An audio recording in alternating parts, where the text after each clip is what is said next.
ਸਤਿ ਸ਼੍ਰੀ ਅਕਾਲ। ਤੁਸੀਂ ਜੁੜੇ ਹੋਏ ਹੋ ਪੰਜਾਬੀ ਰੇਡੀਓ USA ਦੇ ਨਾਲ ਤੇ ਮੈਂ ਹਾਂ ਪ੍ਰਵੀਨ ਸ਼ਰਮਾ ਲੈ ਕੇ ਹਾਜ਼ਰ ਹਾਂ ਪ੍ਰੋਗਰਾਮ ਖਬਰ ਤੇ ਨਜ਼ਰ। ਖਬਰ ਤੇ ਨਜ਼ਰ ਪ੍ਰੋਗਰਾਮ ਦੇ ਵਿੱਚ ਅੱਗੇ ਵਧਣ ਤੋਂ ਪਹਿਲਾਂ ਦੱਸਦੇ ਚੱਲੀਏ ਕਿ ਅੱਜ ਦਾ ਇਹ ਖਬਰ ਤੇ ਨਜ਼ਰ ਪ੍ਰੋਗਰਾਮ ਸਾਲ 2023 ਦੀ 27 ਜੁਲਾਈ ਦਾ ਪ੍ਰੋਗਰਾਮ ਹੈ ਤੇ ਦਿਨ ਅੱਜ ਵੀਰਵਾਰ ਹੈ। ਪ੍ਰੋਗਰਾਮ ਨੂੰ ਸਪਾਂਸਰ ਕਰਦੇ ਨੇ ਖਾਲਸਾ ਇੰਸ਼ੋਰੈਂਸ ਏਜੰਸੀ ਵਾਲੇ, ਜਿਨ੍ਹਾਂ ਤੋਂ ਤੁਸੀਂ ਹਰ ਤਰੀਕੇ ਦੀ ਇੰਸ਼ੋਰੈਂਸ ਲੈ ਸਕਦੇ ਹੋ।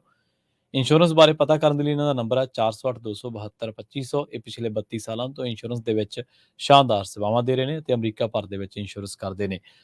ਟਰਕੀਆਨਾ ਇਮੀਗ੍ਰੇਸ਼ਨ ਲਾ ਫਰਮ ਵਾਲੇ ਜੇ ਟਰਕੀਆਨਾ ਅਟਾਰਨੀ ਟਰਕੀਆਨਾ ਦੇ ਨਾਲ ਤੁਸੀਂ US ਇਮੀਗ੍ਰੇਸ਼ਨ ਬਾਬਤ ਕੋਈ ਵੀ ਸਲਾਹ ਕਰਨੀ, ਕੋਈ ਵੀ ਸਵਾਲ ਪੁੱਛਣਾ ਤੇ ਇਹਨਾਂ ਦਾ ਨੰਬਰ ਹੈ 4159090503। Gurdeep Singh Virdi Clovis, Satnam Singh Shergill Selma, Visalia family Fresno, Mandeep Singh, Sandeep Kaur San Jose ਤੇ ਮਨਜੀਤ ਸਿੰਘ ਸੈਨ ਹੋਜ਼ੇ। ਇਹਨਾਂ ਸਾਰੇ ਹੀ ਸਪਾਂਸਰਸ ਦਾ ਬਹੁਤ-ਬਹੁਤ ਧੰਨਵਾਦ। ਤੇ ਜੇਕਰ ਤੁਸੀਂ ਵੀ ਪੰਜਾਬੀ ਰੇਡੀਓ USA ਦੇ ਨਾਲ ਪ੍ਰੋਗਰਾਮਾਂ ਨੂੰ ਸਪਾਂਸਰ ਕਰਨਾ ਚਾਹੁੰਦੇ ਹੋ ਤਾਂ ਸਟੂਡੀਓ ਦਾ ਨੰਬਰ ਹੈ 408272 5200। ਪੰਜਾਬੀ ਰੇਡੀਓ USA ਨੂੰ ਇਸ ਵੇਲੇ ਤੁਸੀਂ ਸੁਣ ਰਹੇ ਹੋ AM FM ਸਟੇਸ਼ਨਸ ਦੇ ਨਾਲ ਰੇਡੀਓ ਸੈੱਟ ਤੇ ਨੈਟ ਤੇ mobile app social media platforms Facebook YouTube ਤੇ ਸੁਣ ਰਹੇ ਹੋ, ਦੇਖ ਰਹੇ ਹੋ। ਸਾਰੇ ਹੀ ਦਰਸ਼ਕਾਂ ਦਾ ਪ੍ਰੋਗਰਾਮ ਖਬਰ ਤੇ ਨਜ਼ਰ ਦੇ ਵਿੱਚ ਸਵਾਗਤ ਹੈ। ਪ੍ਰੋਗਰਾਮ ਦੀ ਸ਼ੁਰੂਆਤ ਕਰਾਂਗੇ ਪੰਜਾਬ ਦੀ ਸਿਆਸਤ ਦੇ ਨਾਲ ਜੁੜੀਆਂ ਅਹਿਮ ਖਬਰਾਂ ਤੋਂ। ਗੱਲ ਕਰਾਂਗੇ ਮੁੱਖ ਮੰਤਰੀ ਭਗਵੰਤ ਮਾਨ ਦੇ ਬਿਆਨ ਦੀ। ਪੰਜਾਬ ਦੇ ਮੁੱਖ ਮੰਤਰੀ ਭਗਵੰਤ ਮਾਨ ਨੇ ਟਵੀਟ ਕਰਕੇ ਸ਼ਾਇਰਾਨਾ ਅੰਦਾਜ਼ ਦੇ ਵਿੱਚ ਪੰਜਾਬ ਦੇ ਸਾਬਕਾ ਵਿੱਤ ਮੰਤਰੀ ਅਤੇ ਭਾਜਪਾ ਲੀਡਰ ਮਨਪ੍ਰੀਤ ਸਿੰਘ ਬਾਦਲ ਤੇ ਤੰਜ਼ ਕੱਸਿਆ। ਭਗਵੰਤ ਮਾਨ ਨੇ ਟਵੀਟ ਕਰਦਿਆਂ ਲਿਖਿਆ ਕਿ ਮਨਪ੍ਰੀਤ ਬਾਦਲ ਜੀ, ਇਮਾਨਦਾਰੀ ਦੀਆਂ ਬਹੁਤੀਆਂ ਉਦਾਹਰਨਾਂ ਨਾ ਦਿਓ। ਮੈਨੂੰ ਤੁਹਾਡੇ ਬਾਗਾਂ ਦੇ ਕੱਲੇ-ਕੱਲੇ ਕਿੰਨੂ ਦਾ ਪਤਾ ਹੈ। ਆਪਣੀ ਗੱਡੀ ਆਪ ਚਲਾਉਣਾ, ਟੋਲ ਟੈਕਸ ਦੇਣਾ, ਇਹ ਸਭ ਡਰਾਮੇ ਨੇ। ਤੁਹਾਡੀ ਭਾਸ਼ਾ ਦੇ ਵਿੱਚ ਇੱਕ ਸ਼ੇਰ ਹਾਜ਼ਰ ਹੈ, ਜਵਾਬ ਦੀ ਉਡੀਕ ਰਹੇਗੀ।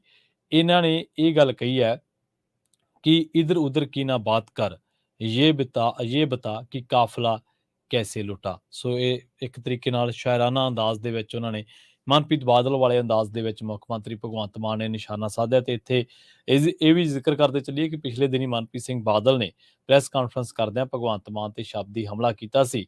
ਉਹਨਾਂ ਕਿਹਾ ਸੀਗਾ ਕਿ ਮੈਂ ਭਗਵੰਤ ਨੂੰ ਇਹ ਗੱਲ ਚੇਤੇ ਕਰਵਾਉਣੀ ਚਾਹਣਾ ਕਿ ਜਦੋਂ ਅਸੀਂ ਟੋਲ ਪਲਾਜ਼ਾ ਤੋਂ ਮੇਰੀ ਗੱਡੀ ਦੇ ਵਿੱਚ ਬੈਠ ਕੇ ਲੰਘ ਰਹੇ ਸੀ ਤਾਂ ਮੈਂ ਟੋਲ ਦੀ ਪਰਚੀ ਕਟਵਾਈ ਸੀ।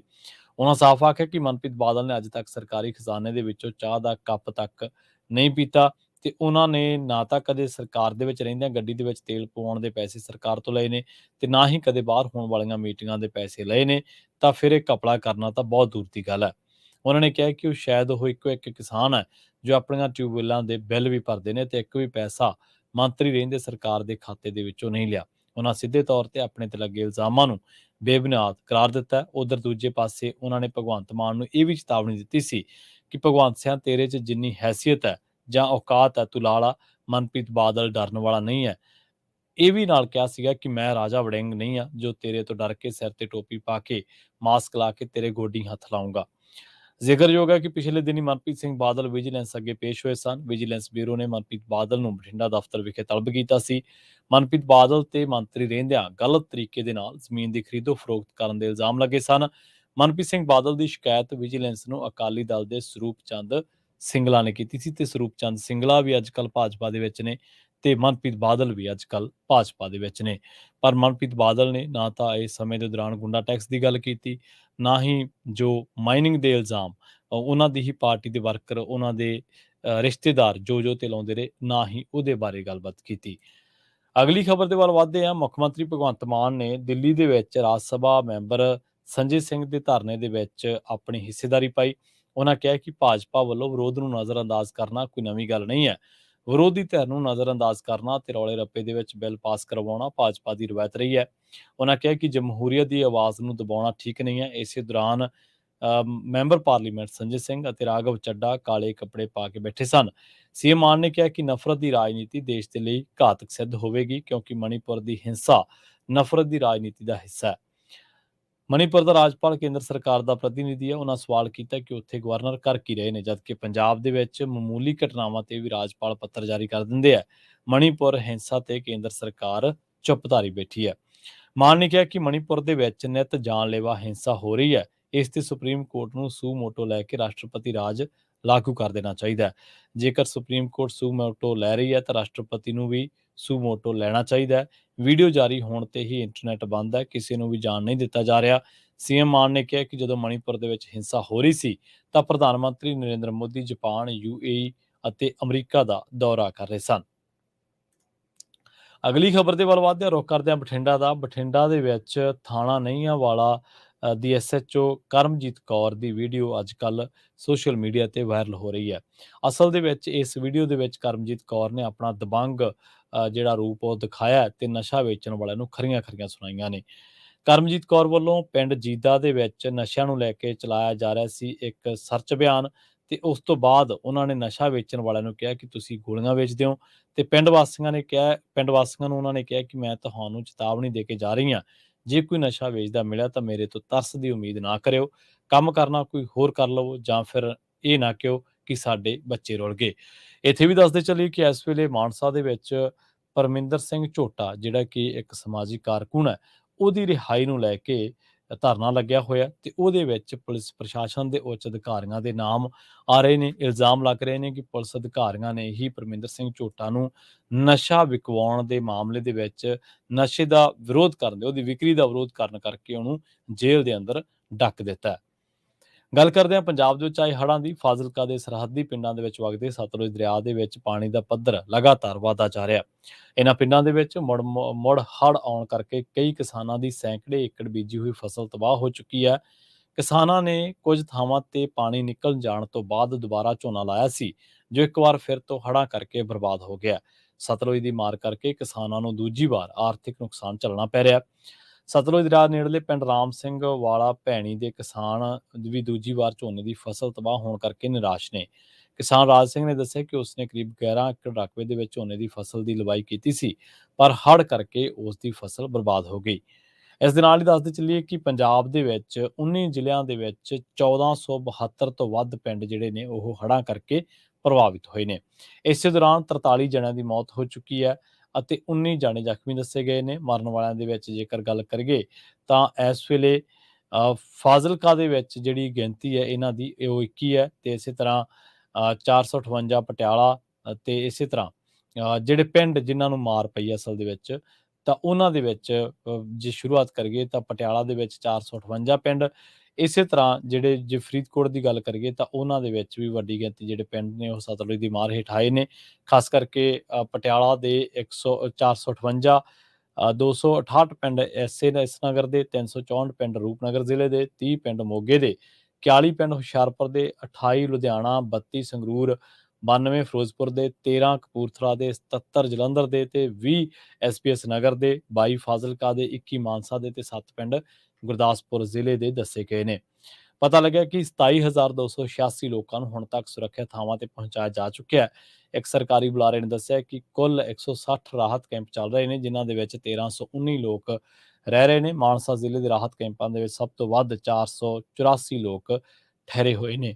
ਇਸ ਦੇ ਨਾਲ ਇਹ ਵੀ ਦੱਸਦੇ ਚੱਲੀਏ ਕਿ ਹੁਣ ਤੱਕ 43 ਲੋਕਾਂ ਦੀ ਮੌਤ ਹੋ ਚੁੱਕੀ ਹੈ ਸੂਬੇ ਦੇ ਵਿੱਚ ਹੜ੍ਹਾਂ ਦੇ ਕਰਕੇ, ਤੇ 19 ਵਿਅਕਤੀ ਜ਼ਖਮੀ ਹੋਏ ਨੇ। ਪਸ਼ੂ ਪਾਲਣ ਵਿਭਾਗ ਵੱਲੋਂ 26 ਜੁਲਾਈ ਤੱਕ ਸੂਬੇ ਦੇ ਵਿੱਚ ਕੁੱਲ 1517 ਪਸ਼ੂਆਂ ਦਾ ਇਲਾਜ ਕੀਤਾ ਜਾ ਰਿਹਾ, ਜਦਕਿ 682 ਪਸ਼ੂਆਂ ਦਾ ਟੀਕਾਕਰਨ ਕੀਤਾ ਜਾ ਰਿਹਾ। ਇਹ ਉਹ ਆંકੜੇ ਨੇ ਜਿਹੜੇ ਸਰਕਾਰ ਕੰਮ ਕਰ ਰਹੀ ਹੈ ਤੇ ਉਹ ਦੱਸੇ ਜਾ ਰਹੇ ਨੇ। ਇਸ ਤੋਂ ਵੀ ਵੱਡੀ ਗਿਣਤੀ ਦੇ ਵਿੱਚ ਆંકੜੇ ਉਹ ਨੇ ਜਿਹੜੇ ਸਮਾਜਿਕ ਜਥੇਬੰਦੀਆਂ ਜਾਂ ਸ਼੍ਰੋਮਣੀ ਕਮੇਟੀ ਲੰਗਰ ਵਰਤਾ ਰਹੀ ਹੈ, ਜਾਂ ਲੋੜਵੰਦਾਂ ਨੂੰ ਮੱਛਰਦਾਨੀਆਂ, ਉਹਨਾਂ ਦੇ ਪਸ਼ੂਆਂ ਨੂੰ ਹਰਾ ਚਾਰਾ ਵੰਡਿਆ ਜਾ ਰਿਹਾ, ਲੰਗਰ ਵਰਤਾਇਆ ਜਾ ਰਿਹਾ, ਰਸਦਾਂ ਵੰਡੀਆਂ ਜਾ ਰਹੀਆਂ ਨੇ, ਤਾਂ ਉਹ ਅਲੱਗ ਤੋਂ ਜਿਹੜੀਆਂ ਸਮਾਜਿਕ ਜਥੇਬੰਦੀਆਂ ਨੇ ਜਾਂ ਸ਼੍ਰੋਮਣੀ ਗੁਰਦੁਆਰਾ ਪ੍ਰਬੰਧਕ ਕਮੇਟੀ ਹੈ ਜਾਂ ਵੱਖ-ਵੱਖ ਖਾਲਸਾ ਏਡ ਵਰਗੀਆਂ ਟੀਮਾਂ ਲੱਗੀਆਂ ਹੋਈਆਂ ਨੇ, ਤਾਂ ਉਹਨਾਂ ਵੱਲੋਂ ਜਿਹੜੇ ਰਾਹਤ ਕਾਰਜ ਕੀਤੇ ਜਾ ਰਹੇ ਨੇ ਉਹ ਅਲੱਗ ਤੋਂ ਨੇ। ਸੋ ਹੁਣ ਪਤਾ ਲੱਗਿਆ ਕਿ ਅਸਲ ਦੇ ਵਿੱਚ ਜਿਹੜੇ ਮਰਨ ਵਾਲੇ ਆ ਉਹਨਾਂ ਦੀ ਗਿਣਤੀ ਰੂਪਨਗਰ ਦੇ 3, ਫਤਿਹਗੜ੍ਹ ਸਾਹਿਬ, ਹੁਸ਼ਿਆਰਪੁਰ ਤੇ ਨਵਾਂ ਸ਼ਹਿਰ ਦੇ 2-2 ਜਣਿਆਂ ਦੀ ਮੌਤ ਹੋਈ ਹੈ ਹੜ੍ਹਾਂ ਕਰਕੇ। ਮੋਹਾਲੀ ਦੇ 8, ਫਰੀਦਕੋਟ ਦੇ ਤੇ ਜਲੰਧਰ ਦੇ 3-3, ਪਟਿਆਲਾ ਦੇ 10, ਸੰਗਰੂਰ ਦੇ 4, ਫਿਰੋਜ਼ਪੁਰ, ਮੋਗਾ, ਫਾਜ਼ਿਲਕਾ, ਬਠਿੰਡਾ ਤੇ ਲੁਧਿਆਣਾ ਦੇ ਇੱਕ ਬੰਦੇ ਦੀ ਮੌਤ ਹੜ੍ਹਾਂ ਕਰਕੇ ਹੋਈ ਹੈ। ਹੁਣ ਤੱਕ ਸੂਬੇ ਦੇ ਵਿੱਚ 377 ਘਰਾਂ ਦਾ ਬਹੁਤ ਨੁਕਸਾਨ ਹੋਇਆ। ਦੂਜੇ ਪਾਸੇ ਸਰਕਾਰ ਵੱਲੋਂ ਵਿੱਢੇ ਗਏ ਰਾਹਤ ਕਾਰਜਾਂ ਦੇ ਕਰਕੇ 27,000 ਤੋਂ ਵੱਧ ਲੋਕਾਂ ਨੂੰ ਸੁਰੱਖਿਅਤ ਥਾਵਾਂ ਤੇ ਪਹੁੰਚਾਇਆ ਗਿਆ। ਇਸ ਵੇਲੇ ਰਾਹਤ ਕੈਂਪਾਂ ਦੇ ਵਿੱਚ ਜਿਵੇਂ ਆਪਾਂ ਜ਼ਿਕਰ ਕਰਕੇ ਹਟੇ ਕਿ 1478 ਲੋਕ ਜਿਹੜੇ ਨੇ ਉਹ ਰਹਿ ਰਹੇ ਨੇ, ਤੇ ਸਿਹਤ ਵਿਭਾਗ ਨੇ 194 ਮੈਡੀਕਲ ਕੈਂਪ ਸੂਬੇ ਭਰ ਦੇ ਵਿੱਚ ਲਾਏ ਹੋਏ ਨੇ, ਤੇ 425 ਰੈਪਿਡ ਰਿਸਪੌਂਸ ਟੀਮਾਂ ਹੜ੍ਹ ਪ੍ਰਭਾਵਿਤ ਇਲਾਕਿਆਂ ਦੇ ਵਿੱਚ ਕਾਰਜਸ਼ੀਲ ਨੇ। ਰੁਕ ਕਰਦੇ ਹਾਂ ਗੁਰਦਾਸਪੁਰ ਦਾ। ਗੁਰਦਾਸਪੁਰ ਪੁਲਿਸ ਨੇ ਵੱਡੀ ਸਫਲਤਾ ਹਾਸਲ ਕਰਦੇ ਹੋਏ 2 ਮਰਦਾਂ ਅਤੇ ਇੱਕ ਔਰਤ ਕੋਲੋਂ 18 ਕਿਲੋ ਹੈਰੋਇਨ ਬਰਾਮਦ ਕੀਤੀ ਹੈ। ਐਸਐਸਪੀ ਗੁਰਦਾਸਪੁਰ ਹਰੀਸ਼ ਦਇਆਮਾ ਨੇ ਦੱਸਿਆ ਕਿ ਗੁਰਦਾਸਪੁਰ ਪੁਲਿਸ ਦੇ ਸਪੈਸ਼ਲ ਸੈੱਲ ਦੀ ਟੀਮ ਵੱਲੋਂ ਸਹਾਇਕ ਪੁਲਿਸ ਕਪਤਾਨ ਦੀਨਾਨਗਰ ਅਦਿੱਤਿਆ ਐਸ ਵਾਰੀਅਰ ਅਤੇ ਡੀਐਸਪੀ ਸੁਖਪਾਲ ਸਿੰਘ ਦੀ ਦੇਖਰੇਖ ਹੇਠ ਸ਼ੂਗਰ ਮਿਲ ਪਨਿਆੜ ਦੇ ਵਿੱਚ ਸਪੈਸ਼ਲ ਨਾਕਾਬੰਦੀ ਦੇ ਦੌਰਾਨ ਕਾਰ ਜਿਸ ਦਾ ਨੰਬਰ PB 31 1679 ਹੈ 1679 ਹੈ ਸਵਿਫਟ ਡਿਜ਼ਾਇਰ ਇਹ ਦੱਸੀ ਗਈ ਹੈ, ਇਹਨੂੰ ਰੋਕ ਕੇ ਚੈਕਿੰਗ ਕੀਤੀ ਸੀ। ਇਸ ਕਾਰ ਦੇ ਵਿੱਚ 2 ਮਰਦ ਸਨ ਅਤੇ ਇੱਕ ਔਰਤ ਸਨ ਜਿਨ੍ਹਾਂ ਨੇ ਆਪਣੀ ਪਛਾਣ ਵਿਕਰਮਜੀਤ ਉਰਫ ਵਿੱਕੀ ਵਾਸੀ ਜਖੇਪਲ ਥਾਣਾ ਧਰਮਗੜ੍ਹ ਜ਼ਿਲ੍ਹਾ ਸੰਗਰੂਰ, ਸੰਦੀਪ ਕੌਰ ਉਰਫ ਹਰਮਨ ਵਾਸੀ ਮੀਮਸਾ ਥਾਣਾ ਧੂਰੀ ਜ਼ਿਲ੍ਹਾ ਸੰਗਰੂਰ ਅਤੇ ਕੁਲਦੀਪ ਸਿੰਘ ਉਰਫ ਕਾਲਾ ਵਾਸੀ ਗੁੜਦੀ ਥਾਣਾ ਭਿੱਖੀ ਜ਼ਿਲ੍ਹਾ ਮਾਨਸਾ ਵਜੋਂ ਹੋਈ ਹੈ। ਪੁਲਿਸ ਪਾਰਟੀ ਨੇ ਦੱਸਿਆ ਕਿ ਜਦੋਂ ਕਾਰ ਦੀ ਤਲਾਸ਼ੀ ਲਈ ਗਈ ਤਾਂ ਕਰੀਬ 18 ਕਿਲੋ ਹੈਰੋਇਨ ਬਰਾਮਦ ਕੀਤੀ ਗਈ। ਇਸ ਤੋਂ ਇਲਾਵਾ ਕਾਰ ਦੇ ਵਿੱਚੋਂ ਇੱਕ ਕੈਮਰਾ ਵੀ ਬਰਾਮਦ ਹੋਇਆ। ਐਸਐਸਪੀ ਨੇ ਦੱਸਿਆ ਕਿ ਹੈਰੋਇਨ ਦੀ ਬਰਾਮਦਗੀ ਤੋਂ ਬਾਅਦ ਮੁਲਜ਼ਮਾਂ ਨੂੰ ਕਾਬੂ ਕਰਕੇ ਉਹਨਾਂ ਤੇ ਮਾਮਲਾ ਦਰਜ ਕੀਤਾ ਗਿਆ। ਪੁੱਛ ਪੜਤਾਲ ਤੋਂ ਬਾਅਦ ਸਾਹਮਣੇ ਇਹ ਗੱਲ ਆਈ ਹੈ ਕਿ ਇਹ ਮੁਲਜ਼ਮ ਇਹ ਖੇਪ ਸ੍ਰੀਨਗਰ ਤੋਂ ਲੈ ਕੇ ਆ ਰਹੇ ਸਨ। ਇਸ ਡਰੱਗ ਰੈਕਟ ਦਾ ਸਰਗਨਾ ਮਨਦੀਪ ਸਿੰਘ ਢਾਲੀਵਾਲ ਹੈ ਜੋ ਕਿ ਹੈਰੋਇਨ ਮੰਗਵਾਉਣ ਅਤੇ ਸਪਲਾਈ ਕਰਨ ਦਾ ਕੰਮ ਕਰਦਾ, ਜਿਸ ਦੇ ਵੱਲੋਂ ਇਹ ਡਰੱਗ ਰੈਕਟ ਅਮਰੀਕਾ ਤੋਂ ਚਲਾਇਆ ਜਾ ਰਿਹਾ ਹੈ। ਉਹਨਾਂ ਦੱਸਿਆ ਕਿ ਕੁਲਦੀਪ ਸਿੰਘ ਉਰਫ ਕਾਲਾ ਦੇ ਖਿਲਾਫ ਪਹਿਲਾਂ ਵੀ ਵੱਖ-ਵੱਖ ਧਾਰਾਵਾਂ ਦੇ ਤਹਿਤ 2 ਮੁਕੱਦਮੇ ਦਰਜ ਨੇ। ਅਗਲੀ ਖਬਰ ਦੇ ਵੱਲ ਵਧੀਏ ਤੇ ਰੁਕ ਕਰੀਏ ਮਰਹੂਮ ਨੌਜਵਾਨ ਪੰਜਾਬੀ ਗਾਇਕ ਸਿੱਧੂ ਮੂਸੇਵਾਲਾ ਦੇ ਕਤਲ ਦੇ ਮਾਮਲੇ ਦੀ। ਇਸ ਮਾਮਲੇ ਦੇ ਵਿੱਚ ਪੰਜਾਬ ਪੁਲਿਸ ਦੀ ਵਿਸ਼ੇਸ਼ ਜਾਂਚ ਟੀਮ ਵੱਲੋਂ ਗੈਂਗਸਟਰਾਂ ਦੇ ਖਿਲਾਫ ਪਹਿਲੀ ਚਾਰਜਸ਼ੀਟ ਦਾਇਰ ਕਰਨ ਤੋਂ ਕਰੀਬ 11 ਮਹੀਨਿਆਂ ਬਾਅਦ ਮਾਨਸਾ ਦੇ chief judicial magistrate Surbhi Parashar ਦੀ ਅਦਾਲਤ ਨੇ ਇਹ ਚਾਰਜਸ਼ੀਟ ਸੈਸ਼ਨ ਅਦਾਲਤ ਮਾਨਸਾ ਨੂੰ ਸੌਂਪ ਦਿੱਤੀ ਹੈ। ਹੁਣ 9 ਅਗਸਤ ਤੋਂ ਗੈਂਗਸਟਰ ਲਾਰੈਂਸ ਬਿਸ਼ਨੋਈ ਅਤੇ ਜੱਗੂ ਭਗਵਾਨਪੁਰੀਆ ਸਣੇ 25 ਮੁਲਜ਼ਮਾਂ ਦੇ ਖਿਲਾਫ ਮਾਨਸਾ ਦੀ ਜ਼ਿਲ੍ਹਾ ਅਤੇ ਸੈਸ਼ਨ ਜੱਜ ਦੇ ਅਦਾਲਤ ਦੇ ਵਿੱਚ ਸੁਣਵਾਈ ਸ਼ੁਰੂ ਹੋਵੇਗੀ। ਜੇਲ੍ਹ ਪ੍ਰਸ਼ਾਸਨ ਨੇ ਸਾਰੇ 25 ਮੁਲਜ਼ਮਾਂ ਨੂੰ ਵੀਡੀਓ ਕਾਨਫਰੰਸਿੰਗ ਦੇ ਰਾਹੀਂ ਅਦਾਲਤ ਸਾਹਮਣੇ ਪੇਸ਼ ਕੀਤਾ। ਮਾਨਸਾ ਦੇ CGM ਸੁਰਭੀ ਪਰਾਸ਼ਰ ਨੇ ਕਿਹਾ ਕਿ IPC ਦੀ ਧਾਰਾ 302 ਕਤਲ 307 ਕਤਲ ਦੀ ਕੋਸ਼ਿਸ਼ ਅਧੀਨ ਅਪਰਾਧ ਵਿਸ਼ੇਸ਼ ਤੌਰ ਤੇ ਸੈਸ਼ਨ ਕੋਰਟ ਦੇ ਵਿੱਚ ਸੁਣਵਾਈਯੋਗ ਨੇ। ਉਹਨਾਂ ਕਿਹਾ ਕਿ 9 ਅਗਸਤ ਨੂੰ ਸਾਰੇ ਮੁਲਜ਼ਮਾਂ ਦੇ ਪ੍ਰੋਡਕਸ਼ਨ ਵਾਰੰਟ ਜਾਰੀ ਕਰਕੇ ਉਹਨਾਂ ਨੂੰ ਸੈਸ਼ਨ ਕੋਰਟ ਦੇ ਵਿੱਚ ਨਿੱਜੀ ਤੌਰ ਤੇ ਪੇਸ਼ ਹੋਣ ਦੇ ਹੁਕਮ ਜਾਰੀ ਕੀਤੇ ਗਏ ਸਨ। ਇਸੇ ਕੇਸ ਦੇ ਵਿੱਚ 26 ਮੁਲਜ਼ਮਾਂ ਦੇ ਵਿੱਚੋਂ ਸਿਰਫ ਜੋਗਿੰਦਰ ਸਿੰਘ ਜੋਗਾ ਦਾ ਸਪਲੀਮੈਂਟਰੀ ਚਲਾਨ ਪੇਸ਼ ਨਾ ਹੋਣ ਕਰਕੇ 25 ਮੁਲਜ਼ਮਾਂ ਦੇ ਖਿਲਾਫ ਸੈਸ਼ਨ ਅਦਾਲਤ ਦੇ ਵਿੱਚ ਸੁਣਵਾਈ ਹੋਵੇਗੀ। ਜ਼ਿਕਰਯੋਗ ਹੈ ਕਿ ਮੂਸੇਵਾਲਾ ਦਾ ਪਿਛਲੇ ਸਾਲ 29 ਮਈ ਨੂੰ ਮਾਨਸਾ ਨੇੜਲੇ ਪਿੰਡ ਜਵਾਰਕੇ ਦੇ ਵਿੱਚ 6 ਬੰਦੂਕਧਾਰੀਆਂ ਨੇ ਗੋਲੀਆਂ ਮਾਰ ਕੇ ਕਤਲ ਕਰ ਦਿੱਤਾ ਸੀ। ਲਾਰੈਂਸ ਬਿਸ਼ਨੋਈ ਗਰੋਹ ਦੇ ਮੈਂਬਰ ਗੈਂਗਸਟਰ ਗੋਲਡੀ ਬਰਾੜ ਨੇ ਇਸ ਕਤਲ ਦੀ ਜ਼ਿੰਮੇਵਾਰੀ ਲਈ ਸੀ। ਫਿਲੌਰ ਪੁਲਿਸ ਨੇ ਟੋਲ ਪਲਾਜ਼ਾ ਦੇ ਮੈਨੇਜਰ ਦੇ ਨਾਲ ਲੁੱਟ-ਖੋਹ ਕਰਨ ਵਾਲੇ 4 ਦੋਸ਼ੀਆਂ ਨੂੰ 15,34,000 ਰੁਪਏ 500 ਰੁਪਏ ਦੇ ਨਾਲ ਗ੍ਰਿਫਤਾਰ ਕਰ ਲਿਆ। ਇਹਨਾਂ ਦੇ ਕੋਲੋਂ 500 ਗ੍ਰਾਮ ਨਸ਼ੀਲਾ ਪਾਊਡਰ, 3 ਨਸ਼ੀਲੇ ਟੀਕੇ, ਇੱਕ ਦਾਤਰ ਅਤੇ ਇੱਕ ਪਲੈਟੀਨਾ ਮੋਟਰਸਾਈਕਲ ਬਰਾਮਦ ਕੀਤਾ ਗਿਆ। ਪਤਾ ਲੱਗਿਆ ਕਿ 24 ਜੁਲਾਈ ਨੂੰ ਟੋਲ ਪਲਾਜ਼ਾ ਦੇ ਮੈਨੇਜਰ ਦੇ ਨਾਲ 23,50,000 ਦੀ ਲੁੱਟ ਦੀ ਘਟਨਾ ਵਾਪਰੀ ਸੀ, ਜਿਸ ਦਾ ਮਾਸਟਰਮਾਈਂਡ ਵਿਪਨ ਕੁਮਾਰ ਦੱਸਿਆ ਗਿਆ, ਜੋ ਪਹਿਲਾਂ ਇਸ ਟੋਲ ਪਲਾਜ਼ਾ ਤੇ ਐਂਬੂਲੈਂਸ ਚਲਾਉਂਦਾ ਸੀ। ਉਸ ਨੂੰ ਪਤਾ ਸੀਗਾ ਕਿ ਟੋਲ ਪਲਾਜ਼ਾ ਤੇ ਕੈਸ਼ ਕਦੋਂ ਅਤੇ ਕਿਵੇਂ ਬੈਂਕ ਦੇ ਵਿੱਚ ਜਮ੍ਹਾਂ ਕਰਵਾਉਣਾ ਹੈ। ਇਸ ਤੋਂ ਬਾਅਦ ਉਸਨੇ ਆਪਣੇ ਸਾਥੀਆਂ ਦੇ ਨਾਲ ਮਿਲ ਕੇ ਪੂਰੀ ਸਕੀਮ ਘੜੀ। ਪੁਲਿਸ ਅਧਿਕਾਰੀਆਂ ਨੇ ਦੱਸਿਆ ਕਿ ਫੜੇ ਗਏ ਮੁਲਜ਼ਮਾਂ ਦੀ ਪਛਾਣ ਮਨਪ੍ਰੀਤ ਤੇ ਗੁਰਜੀਤ ਸਿੰਘ, ਵਿਪਨ ਕੁਮਾਰ, ਧਰਮਿੰਦਰ ਵਜੋਂ ਹੋਈ ਹੈ, ਜਦੋਂ ਕਿ ਗੁਰਪ੍ਰੀਤ ਗੋਪੀ ਅਜੇ ਫਰਾਰ ਦੱਸਿਆ ਗਿਆ।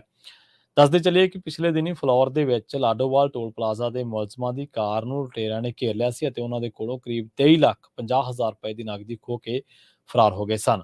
ਲਾਡੋਵਾਲ ਟੋਲ ਪਲਾਜ਼ੇ ਦੇ ਮੁਲਜ਼ਮ ਆਪਣੀ ਬਲੈਰੋ ਗੱਡੀ ਦੇ ਵਿੱਚ ਫਲੌਰ ਬੈਂਕ ਦੇ ਵਿੱਚ ਨਕਦੀ ਜਮ੍ਹਾਂ ਕਰਵਾਉਣ ਜਾ ਰਹੇ ਸਨ। ਇਸੇ ਦੌਰਾਨ ਲੁਟੇਰਿਆਂ ਨੇ ਉਹਨਾਂ ਦੀ ਗੱਡੀ ਨੂੰ ਘੇਰ ਕੇ ਉਹਨਾਂ ਦੇ ਨਾਲ ਮਾਰਕੁੱਟ ਕੀਤੀ ਅਤੇ ਇਸ ਤੋਂ ਬਾਅਦ ਹਥਿਆਰਾਂ ਦੇ ਦਮ ਦੇ ਉੱਤੇ ਨਕਦੀ ਖੋਹ ਕੇ ਫਰਾਰ ਹੋ ਗਏ। ਇਸ ਬਾਬਤ ਟੋਲ ਪਲਾਜ਼ੇ ਦੇ ਮੁਲਜ਼ਮ ਨੇ ਦੱਸਿਆ ਕਿ ਚਿੱਟੇ ਰੰਗ ਦੀ ਬਰੀਜ਼ਾ ਕਾਰ ਉਹਨਾਂ ਦੀ ਕਾਰ ਦੇ ਸਾਹਮਣੇ ਆ ਕੇ ਰੁਕੀ ਸੀ, ਜਿਸ ਦੇ ਵਿੱਚ 5 ਜਣੇ ਸਵਾਰ ਸਨ ਅਤੇ ਉਹਨਾਂ ਦੇ ਕੋਲ ਹਥਿਆਰ ਵੀ ਸਨ। ਉਹਨਾਂ ਨੇ ਦੱਸਿਆ ਕਿ ਉਹਨਾਂ ਦੇ ਕੋਲ 23.5 ਲੱਖ ਦੇ ਕਰੀਬ ਨਕਦੀ ਸੀ, ਜੋ ਉਹ ਲੁੱਟ ਕੇ ਫਰਾਰ ਹੋ ਗਏ। ਇਸ ਮੌਕੇ ਬਦਮਾਸ਼ਾਂ ਨੇ ਉਹਨਾਂ ਦੇ ਨਾਲ ਕੁੱਟਮਾਰ ਵੀ ਕੀਤੀ ਅਤੇ ਗੱਡੀ ਦੀ ਭੰਨਤੋੜ ਵੀ ਕੀਤੀ। ਅਗਲੀ ਖਬਰ ਦੇ ਵੱਲ ਵਧਦੇ ਹਾਂ, ਗੱਲ ਕਰਦੇ ਹਾਂ ਭਰਤਿੰਦਰ ਚਾਹਲ ਦੇ ਮਾਮਲੇ ਦੀ। ਪੰਜਾਬ ਦੇ ਸਾਬਕਾ ਮੁੱਖ ਮੰਤਰੀ ਕੈਪਟਨ ਅਮਰਿੰਦਰ ਸਿੰਘ ਦੇ ਸਲਾਹਕਾਰ ਰਹੇ ਭਰਤਿੰਦਰ ਸਿੰਘ ਚਾਹਲ ਨੂੰ ਪੰਜਾਬ ਤੇ ਹਰਿਆਣਾ ਹਾਈ ਕੋਰਟ ਤੋਂ ਥੋੜੀ ਰਾਹਤ ਜ਼ਰੂਰ ਮਿਲੀ ਹੈ।